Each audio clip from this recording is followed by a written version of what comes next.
Hello friends, আজ বেরিয়ে পড়েছি বাবার বাড়ির দিকে রওনা দিচ্ছে। এই দেখো, আজকে ভাইয়ের বৌভাত, তো সেই উপলক্ষে সকাল সকালে রান্নাবান্না সেরে, বাড়িতে যেহেতু শ্বশুরমশাই আছে আসবে না, তো বাড়ির সব কাজ সেরে রান্নাবান্না সেরে এই দেখো আমরা চলে এসেছি ভাইয়ের বৌভাতের অনুষ্ঠানে। একদম আস্তে আস্তে দুপুর গড়িয়ে পড়েছে, কিছু করার নেই, বাড়ির আগে সামলে তারপরে আর সব কিছু, যতই বাবার বাড়ি অনুষ্ঠান হোক না কেন। তো এই দেখো, এসে দেখি আমাদের ছোট্ট কোণে সাজুগুজু করছে ভাত কাপড়ের আয়োজনের জন্য।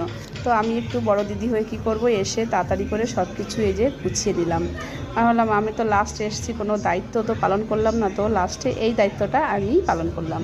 এই দেখো সব কিছু খাবার গুছিয়ে নিয়ে এসেছি ওকে, এখনই ভাত কাপড় দেওয়া হবে, কারণ সবারই একটা অনুষ্ঠানে একটা দায়িত্ব থাকে। তো আমার আর এবার কোনো দায়িত্বই পালন করা হলো না। তো লাস্ট এসে যেটা মেইন দায়িত্ব, বাঙালির মেইন যে নিয়মটা, সেটাই পালন করতে এই দেখো আমি এখন খুবই ব্যস্ত।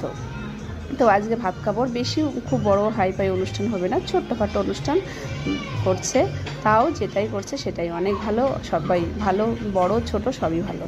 অনুষ্ঠান তো অনুষ্ঠান, কি বন্ধুরা, ঠিক তো? তো এই দেখো সব কিছু এই যে গুছিয়ে নিয়ে চলে এসেছি, এবার যেটা মানে বাঙালির নিয়ম সেটাই পালন করা হবে। তো তারপরে এখানে এখন তো ফটোশ্যুটের সময়, ফটোশ্যুট না হলে পরে ভালোই লাগবে না। তো ওরা এখন একটু ফটোশ্যুট, ফটো তোলায় খুবই ব্যস্ত। আর এটাই কিন্তু মেইন, যেন অনুষ্ঠান তো এখন হয়ে যাবে, কিন্তু পরে এই ফটো থাকলে পরে দেখতে ভীষণ ভালো লাগে। আর এখনও কিন্তু যাই করো না কেন, সবার আগে ফটোটাই মেইন, পরে দেখতে লাগে, প্রয়োজনে লাগে, সব সময় আগে ফটোশ্যুট। তো সেরকমই ছোট্ট অনুষ্ঠান হোক যাই হোক, তো আমরা যে সব কিছু যা যা নিয়মকানুনে সব কিছু তৈরি করছি, আর ওরা তার মাঝে একটু ফটোশ্যুট করে নিচ্ছে। তো তারপরে হবে মেইন যেটা নিয়ম, সেটাই পালন করার জন্য আমরা এখন এই যে যারা গ্রামের লোকজন লাগে, তো তারা এসে বসে আছে, ওনাদের গিয়েই যে নিয়মটা মেইন পালন করা হয় সেটাই এখনই পালন করার জন্য সব কিছু গুছিয়ে দিয়ে চলে এসেছি।